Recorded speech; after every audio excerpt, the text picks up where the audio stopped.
Berjalan menyusuri lorong sempit yang diapit oleh tebing-tebing batu yang tegak tinggi menjulang. Sepanjang perjalanan seakan membawa kita ke dimensi dunia lain. Hingga akhirnya sampailah kita pada sebuah mahakarya arsitektur luar biasa. Bangunan-bangunan indah yang dipahatkan pada tebing-tebing batu. Inilah Petra, kota mawar di tengah padang gurun tandus. Jika kalian pengen tahu tentang tokoh penting maupun peristiwa apa saja yang terjadi sepanjang sejarah peradaban manusia, Retiura akan mengungkapkan segalanya. Terletak pada sebuah lembah yang memanjang antara Laut Mati dengan Teluk Aqobah di Laut Merah, di Yordania Selatan, kota Petra diyakini telah dihuni oleh manusia sejak 7000 sebelum Masehi.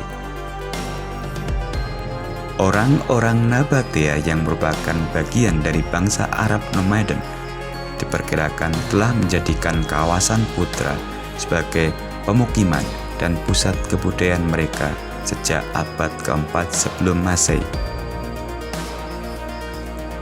Suku Nabatea kemudian menjadikan kawasan Petra sebagai ibu kota kerajaan Nabatea sekitar abad kedua sebelum Masehi.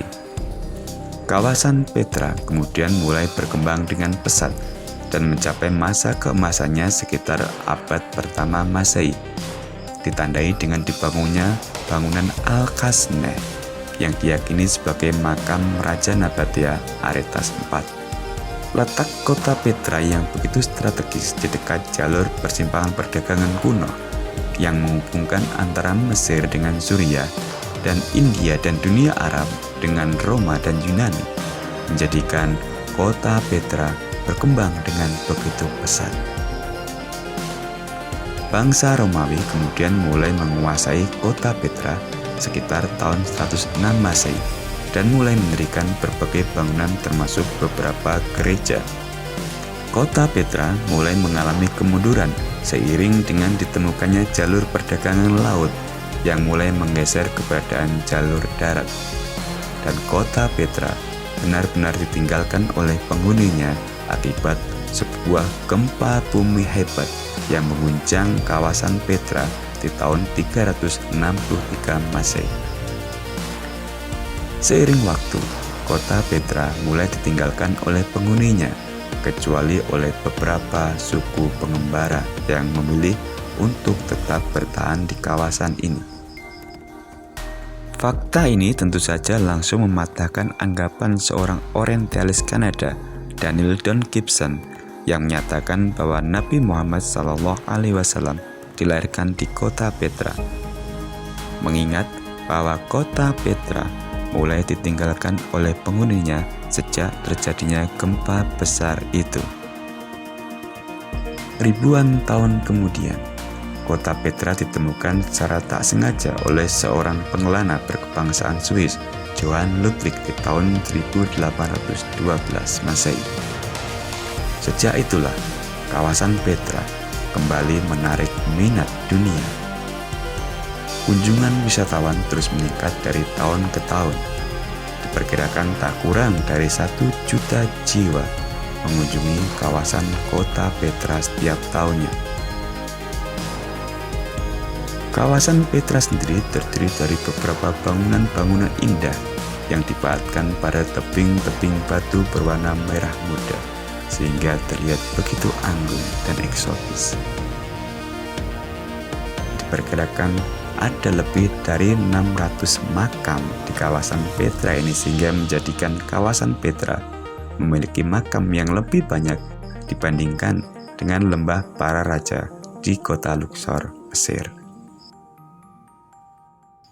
Organisasi PBB untuk Kebudayaan UNESCO menetapkan kawasan Petra sebagai situs warisan dunia di tahun 1985. Tak hanya itu, sebuah survei yang diadakan oleh UNESCO di tahun 2007 yang melibatkan tak kurang dari 90 juta responden dari seluruh dunia menjadikan Petra sebagai satu dari 7 keajaiban dunia baru.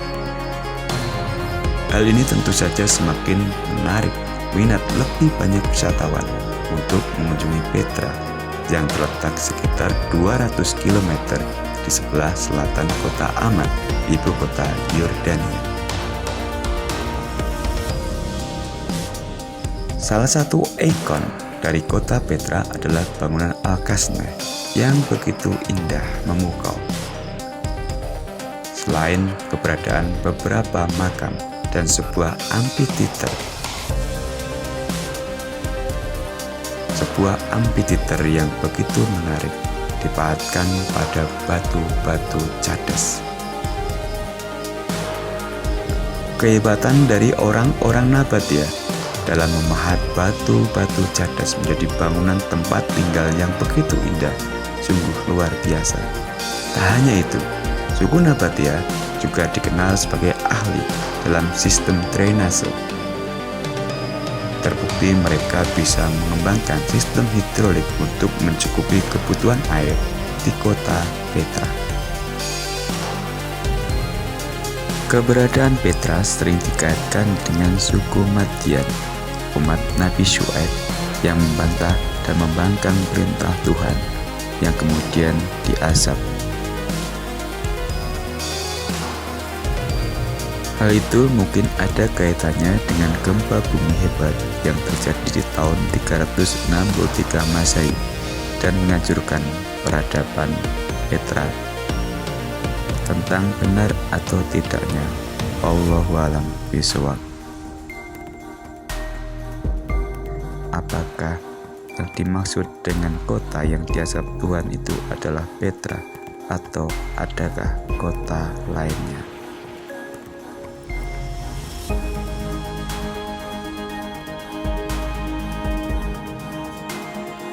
Terlepas dari segala kontroversi yang ada, sebuah majalah wisata menempatkan Petra sebagai satu dari 10 tempat yang wajib kita kunjungi sebelum kita mati.